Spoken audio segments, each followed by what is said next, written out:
We took the train from Munich to Bressanone in South Tyrol and then a taxi to Santa Andre, the more or less official start point of Alta Via number 2.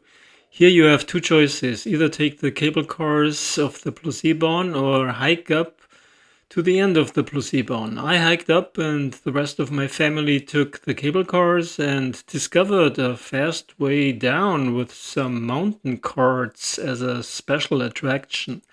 The hike up is actually mostly in the forest and follows the path of the cable cars, and you have to be very careful not to be run over by the more or less fast descending mountain carts. From the end of the cable cars, the trail becomes a lot more interesting on the way up to the Rifugio Plosé, with a great view of the Eisacktal and Bressanone, but also the Stubai and Ötztaler Alps. The total hike was 8.4 kilometers or 5.3 miles with an elevation gain of 1500 meters or 5000 feet on a very easy trail.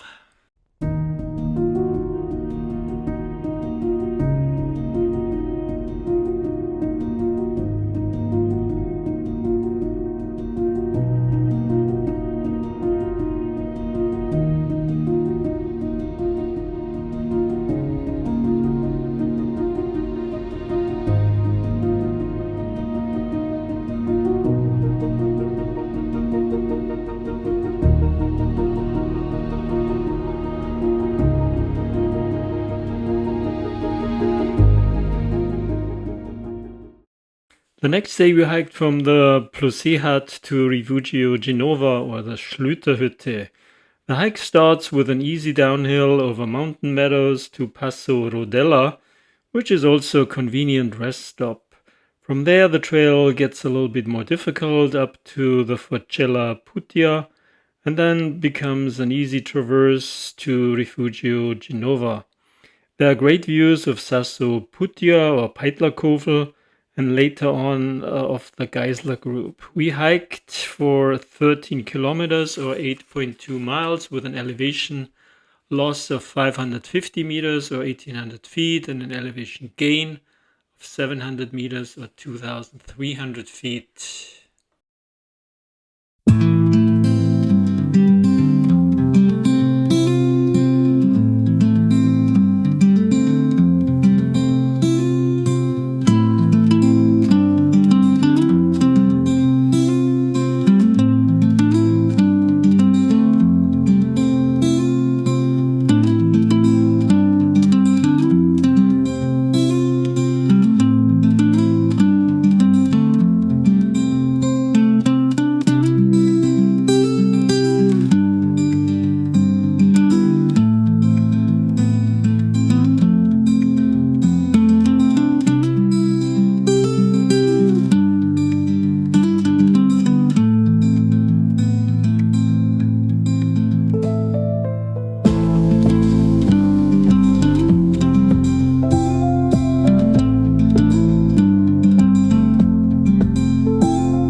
On our third day, we took a detour or our own variant of Alta Via number 2 because I wanted to show my family where I did a lot of climbing when I was younger. We descended from Rifugio Genova and hiked along the north faces of the Geisler group on the Adolf Munkel Weg to Rifugio Brogles, which is a nice lunch opportunity. From there, we hiked up the not-so-easy trail to the Panacol, which provides excellent views of Sassolungo, Longkovel, and the Seller Group. And then we traversed and descended under the south faces of the Geisler Group to Rifugio Firenze or the Regensburger Hut. Only the ascent to the Panacol is a bit difficult, but absolutely worth it. In my biased opinion, this is one of the best parts and also one of the best views in and of the Dolomites. The hike was 15.7 kilometers, so almost 10 miles long, with an ascent of 890 meters or almost 3,000 feet and a descent of 1,160 meters or 3,800 feet. So definitely one of the longest segments of Alta Via number 2.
On our fourth day, we joined again the main Alta Via number 2 route by hiking up to the Forcella Forces de Cieles, traversing to Refugio Pues, and then hiking over several cols and ultimately descending to Passo Gardena.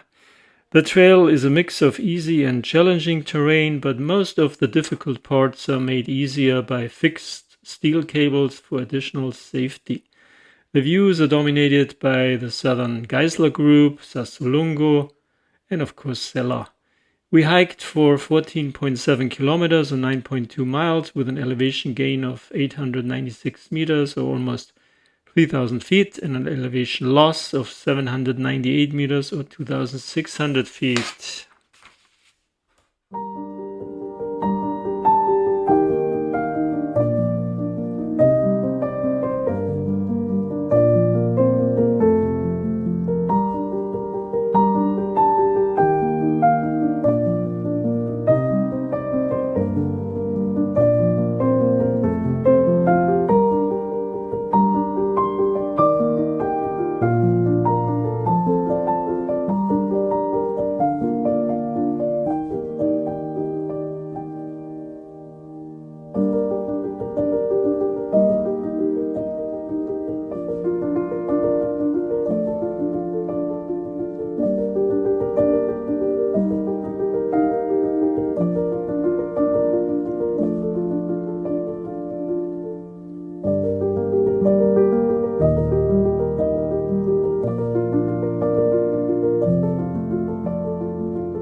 On day 5, we hiked from Passo Gardena to Rifugio Boe. This was the most difficult part so far, with many fixed cables but also gorgeous views. Rifugio Pisciadu is a convenient rest stop and even has its own beautiful lake. The landscape changed dramatically from the previous mostly green alpine meadows to a stark rocky environment. We hiked for 6.3 kilometers or 3.9 miles with an ascent of 924 meters or 3,000 feet.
We arrived early at Rifugio Boe and decided to climb Piz Boe, which is an amazing 360-degree panoramic viewpoint of the surrounding Dolomite groups. The hike is short, a bit technically difficult, and there's even a hut on the summit. The hike was 1.8 kilometers or a bit more than a mile out and back, long, and had an elevation gain or loss of 260 meters or 860 feet.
last day we hiked from Rifugio Buie to the Fidaya Lake.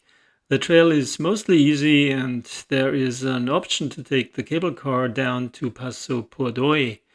There are quite a number of huts along the way due to its high popularity. We first traversed to Forcella Pordoi, then some of us descended to Passo Pordoi and the rest took the cable cars. We had lunch at Passo Pordoi and then did the scenic Via del Pan or the Bindelweg to Rifugio Castiglione at Lago Fidaya. Marmolata is the dominant mountain group on this segment. We hiked for 11.7 kilometers or 7.3 miles with an elevation gain of 290 meters or 760 feet and an elevation loss of 1100 meters or 3600 feet.